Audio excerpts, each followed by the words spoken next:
اعوذ باللہ من الشیطان الرجیم بسم اللہ الرحمن الرحیم۔ سورہ یوسف آیات نمبر 11 تا 21 میں تفصیل کہ کس طرح حضرت یوسف علیہ السلام کے بھائیوں نے ان سے چھٹکارا حاصل کرنے کے لیے سازش تیار کی اور پھر جنگل میں لے جا کر ایک کنویں میں پھینک دیا۔ ایک قافلے کا ادھر سے گزرنا اور حضرت یوسف علیہ السلام کو کنویں سے نکالنا، بالآخر مصر لے جا کر ان کو بیچ دینے کے واقعات۔ اعوذ باللہ من الشیطان الرجیم۔ قالوا یا ابانا ما لك لا تأمنا على یوسف وإنا له لناصحون۔ اس کے بعد وہ کہنے لگے کہ ابا جان، کیا بات ہے کہ آپ یوسف کے بارے میں ہم پر اعتماد نہیں کرتے، حالانکہ ہم اس کے سچے خیر خواہ ہیں۔ ارسلہ معنا غدا یرتع ویلعب وإنا له لحافظون۔ آپ یوسف کو کل ہمارے ساتھ جنگل میں بھیج دیجئے تاکہ وہ خوب کھائے اور کھیلے، اور یقیناً ہم اس کی ہر طرح حفاظت کریں گے۔ قال انی لیحزننی ان تذهبوا به واخاف ان یأکلہ الذئب وانتم عنہ غافلون۔ باپ نے کہا کہ تمہارا اسے میرے پاس سے لے جانا ہی مجھ پر شاک گزرتا ہے، اور پھر مجھے یہ ڈر بھی ہے کہ کہیں تم اس سے غافل ہو جاؤ اور اسے بھیڑیا نہ کھا جائے۔ قالوا لئن أكله الذئب ونحن عصبة إنا إذا لخاسرون۔ وہ کہنے لگے کہ ہم ایک بہت طاقتور جماعت ہیں، اگر ہماری موجودگی میں بھی اسے بھیڑیا کھا گیا تو سمجھو کہ ہم بالکل ہی نکمے ہیں۔ فلما ذهبوا به وأجمعوا أن يجعلوه في غيابة الجب۔ پھر جب وہ یوسف کو لے گئے تو سب اس بات پر متفق ہو گئے کہ اسے ایک تاریک کنویں کی تہ میں ڈال دیں۔ وَأَوْحَيْنَا إِلَيْهِ لَتُنَبِّئَنَّهُم بِأَمْرِهِمْ هَذَا وَهُمْ لَا يَشْعُرُونَ۔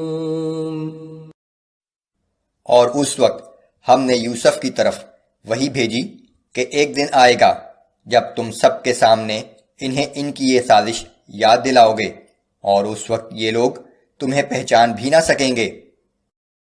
وَجَاءُوا أَبَاهُمْ عِشَاءً يَبْكُونَ۔ پھر یوسف کے بھائی رات کے وقت اپنے باپ کے پاس روتے ہوئے آئے۔ قالوا يا أبانا إنا ذهبنا نستبق وتركنا يوسف عند متاعنا فأكله الذئب۔ اور کہنے لگے کہ ابا جان، یوسف کو اپنے اسباب کے پاس چھوڑ کر ہم تو دوڑنے اور ایک دوسرے سے آگے نکلنے میں مصروف ہو گئے، اس دوران اسے ایک بھیڑیا کھا گیا۔ وَمَا أَنتَ بِمُؤْمِنٍ لَنَا وَلَوْ كُنَّا صَادِقِينَ۔ اور ہم جانتے ہیں کہ آپ ہماری بات کا یقین نہیں کریں گے، خواہ ہم کتنے ہی سچے ہوں۔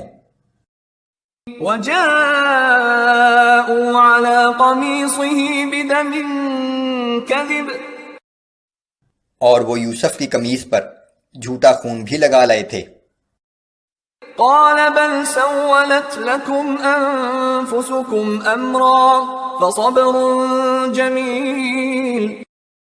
یہ سن کر یعقوب علیہ السلام نے کہا کہ حقیقت یہ نہیں بلکہ تم اپنے دل سے یہ بات بنا لائے ہو، بس اب میرے لیے صبر جمیل ہی بہتر ہے۔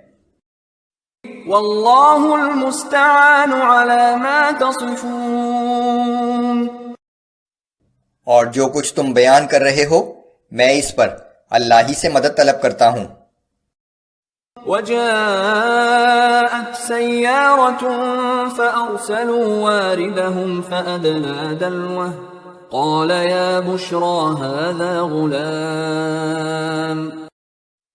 اسی عرصے میں ادھر ایک قافلہ آ نکلا اور انہوں نے اپنا آدمی پانی لینے کے لیے بھیجا۔ جب اس نے کنویں میں اپنا ڈول لٹکایا تو وہ خوشی سے پکار اٹھا کہ یہ تو ایک لڑکا نکل آیا۔ وَأَسَرُّوهُ بِضَاعَةً وَاللَّهُ عَلِيمٌ بِمَا يَعْمَلُونَ۔ قافلے والوں نے اسے ایک قیمتی مال تجارت سمجھ کر چھپا لیا اور جو کچھ وہ کر رہے تھے اللہ اسے خوب جانتا تھا۔ وَشَرَوْهُ بِثَمَنٍ بَخْسٍ دَرَاهِمَ مَعْدُودَةٍ وَكَانُوا فِيهِ مِنَ الزَّاهِدِينَ۔ پھر انہوں نے یوسف کو چند درہم کے عوض حقیر سی قیمت پر بیچ ڈالا اور اس معاملے میں انہوں نے بہت ہی قناعت پسندی کا مظاہرہ کیا۔ وقال الذي اشتراه من مصر لامرأته